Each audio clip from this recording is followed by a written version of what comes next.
Joining us now is Professor Jeffrey Sachs at Columbia University, an expert and somebody we wanted to speak with for quite a long time. So, sir, thank you so much for joining us. We really appreciate it. Great to be with you. Thank you. Absolutely. I mean, first, let's just start off with the insanity of the last 24 hours. I know you've been monitoring, quote, the situation, as all of us have. And we just want to get your reaction to the broader ramifications of this ceasefire, at least for now, between Israel and Iran, and the role here of the United States. Well, this has been an absolutely wild week. In a way, it is Bibi's fulfillment of a 30-year mission to try to drag the United States into a war with Iran. This latest episode has been part of a long-term idea of Netanyahu, which is we're going to do what we want in Gaza, the West Bank. We're going to control everything. We'll kill, we'll have a genocide, and anyone that objects, any other country in the region, we'll overthrow that government. That's been the basic strategy for 30 years. For 30 years, the United States has gone along with that strategy, whether it is in Lebanon, Syria, Iraq, Sudan, Libya, and Iran was always the big prize. So Netanyahu's been absolutely itching for a big war with Iran, trying to drag the U.S. in. And what we saw last week probably was the great battle inside between the deep state, which is absolutely in line with Mossad. It's basically a Mossad CIA operation for 30 years.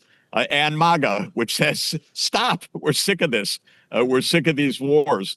The president, I don't know where he is because I haven't checked my my social media for the last 30 seconds, but he's been on both sides of this. But his base has been saying, do not do this, do not do this. Whereas Netanyahu has been saying next year in Tehran, or his ministers have been putting that out in disgusting vulgarity. So I don't know whether this is going to stop, but this is a battle of a long-term strategy of Netanyahu, remake the Middle East to give basically complete total impunity to Israel to do every murder, massacre, genocide that it wants to do. And some of us who think that's not making the world a better place. Yeah. That's not helping anything, and it's not making America more secure. Thanks God, if this ceasefire holds, that's a good thing. That's the bottom line. Yeah.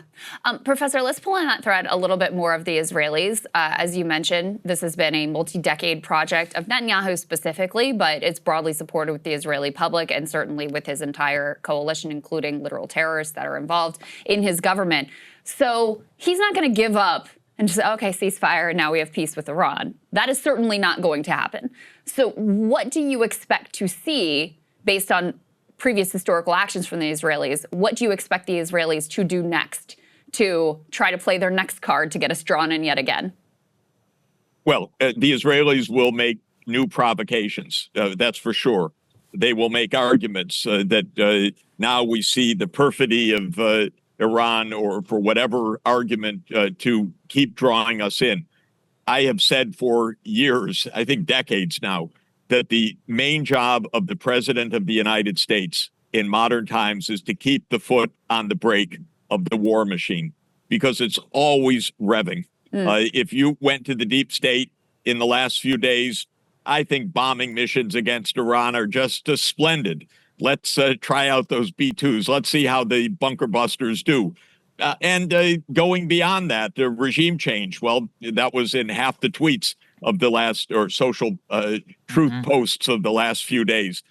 So I think that Israel will provoke, and it is the job of the United States, when in rare moments presidents do their job, to keep the foot on the brake. And this morning, Trump unusually chastised Israel in a post saying, do not drop that bomb. Well, actually, that's his job. It's pretty interesting. He did it this time. Yesterday was different. We'll see what happens tomorrow. So one of the things I'm curious about, sir, you're obviously always looked at the bigger picture, and there was a lot made potentially of Russia and China coming in on Iran's side. That didn't materialize to a major extent, but there were at least some entanglements. We can put this one up on the screen. For example, former President Medvedev of Russia at one point basically threatened, basically said the Americans have accomplished nothing in their strikes. Potentially, we could transfer nukes to them. He walked it back a little bit later, saying a number of countries are ready to directly supply Iran with their own nuclear warheads, but then he walked it back later. What do you make, though, of how the Russians and the Chinese will respond to what's transpired in the last 12 days? Yeah, I think, by the way, what Medvedev was saying in that point number 3 was not Russia transferring nuclear arms or endorsing that, but the fact that Pakistan is a country closely aligned with the Islamic cause, obviously, and with Iran, and absolutely able to transfer nuclear weapons. North Korea is another case. And I think that's an important point, by the way, because we've been told that the be-all and end-all is Iran's enrichment of uranium. That is not the true issue at stake here. The true issue at stake is Israel vulnerable by its own actions to a nuclear attack on Israel? The answer is yes. Does Israel create more security for itself the way that it operates? My answer is no. It makes Israel more and more dangerous. Not only did we see, obviously, that the Iron Dome ain't so iron, and that there were easily, it was not hard to penetrate the air defenses in Israel. But Israel seems to think that Iran is the end of the story, and it is not the end of the story. There are 57 countries in the Organization of Islamic Cooperation that are absolutely dead set against what Israel is doing. The vast majority of the world is dead set against it. When you ask about Russia and China, it is their fundamental purpose not to be thrown under the bus of the United States. This is the basic point. They want a multipolar world, not a U.S.-dominated world. And they are succeeding in that because the U.S. does not have the means, the power, in my view, the interest, but put that aside, the means or the power to make a U.S.-dominated world, despite what Washington has believed for more than 30 years. So Russia and China are careful. China's very precise. I think it's a cliche, but it's also true that Russia plays chess, China plays Go, and the United States plays poker. One hand at a time, very quick, not any long-term strategy, just go for the hand. And like I think that China and Russia bided their time in the first days.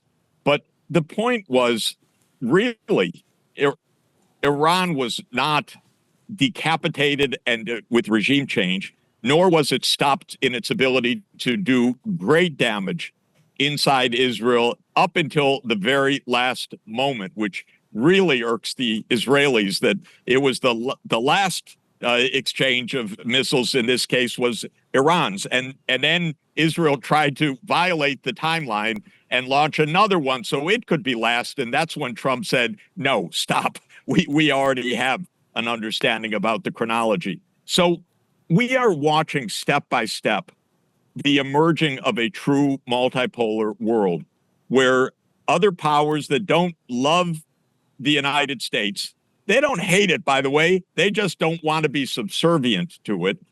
They have nuclear arms, powerful weapons, the technologies that we have so that we can't dominate.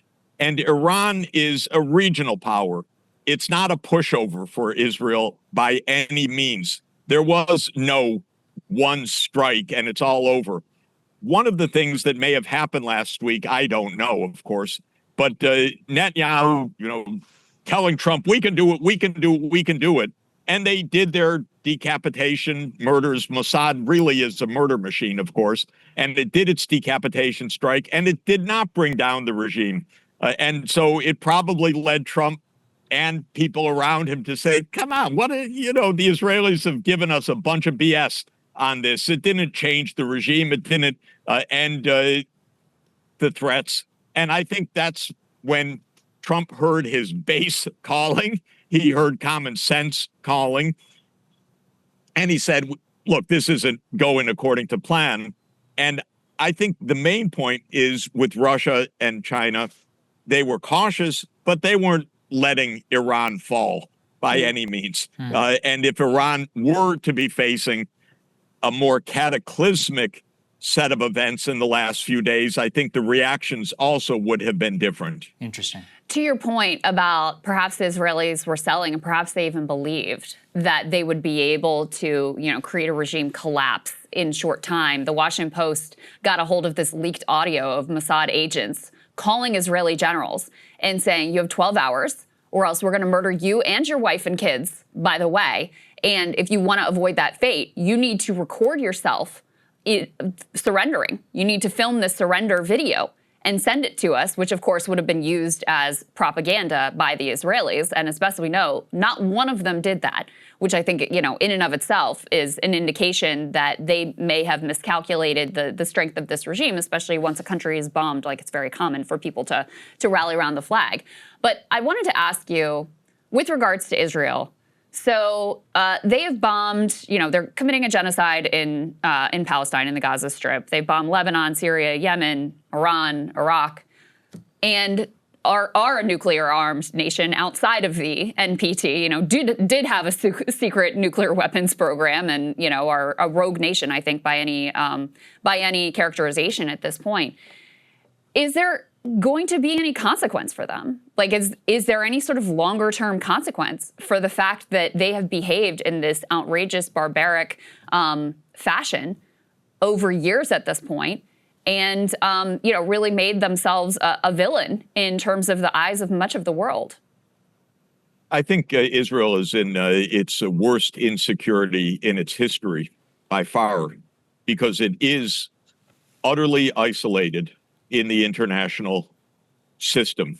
I'm sitting just outside the UN. I've been attending UN Security Council meetings, UN General Assembly sessions. You have 95% of the world population voting against Israel right now.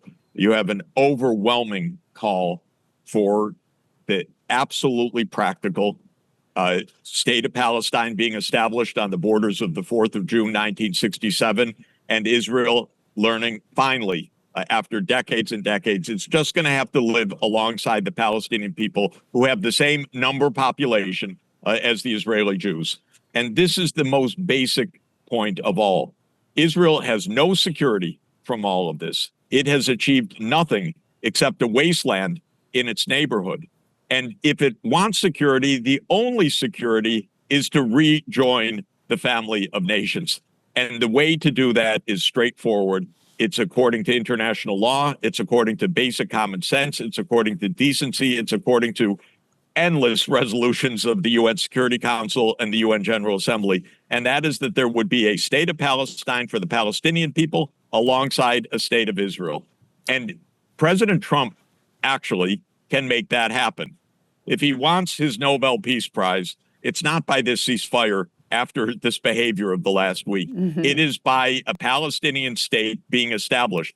How does that happen? One vote change in the UN Security Council. The U.S. vetoed this last year when it came to a vote in the Security Council, which is the part of the UN system or the international system that establishes the statehood membership in the UN.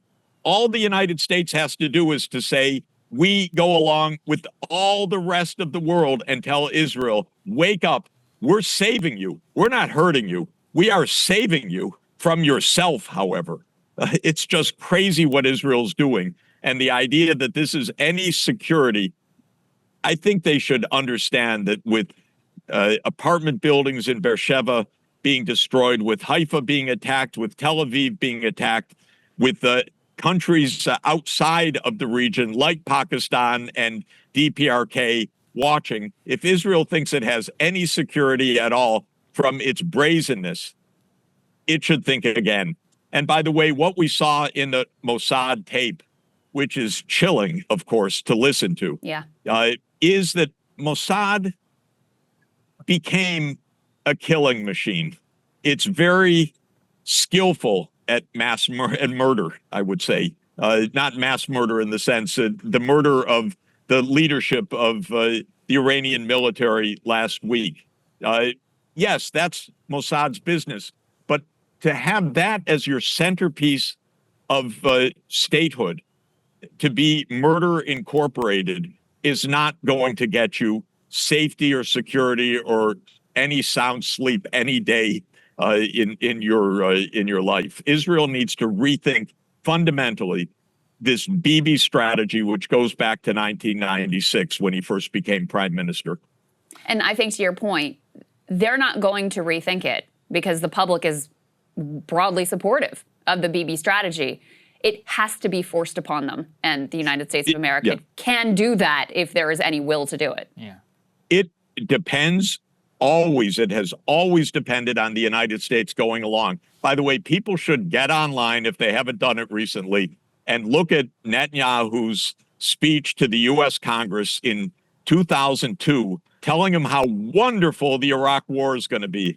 Oh, it's a cakewalk. It's going to inspire the whole region. This man is nuts. He's a failure for 30 years. He's the biggest warmonger on the planet. If Trump wants a successful presidency, don't sign on to this idiocy. Do your job, Mr. President. Make peace in the region. That has to be, you give the state of Palestine alongside the state of Israel, stop the genocide, and go along with international law. It's pretty straightforward. It's there for the taking. All right. Well, sir, we always appreciate your analysis, and it was great talking to you. Thank you very much for joining us. Thank you, Professor. Pleasure to be with you. Thank you. Hey, if you like that video, hit the like button or leave a comment below. It really helps get the show to more people. And if you'd like to get the full show ad-free and in your inbox every morning, you can sign up at breakingpoints.com. That's right. Get the full show, help support the future of independent media at breakingpoints.com.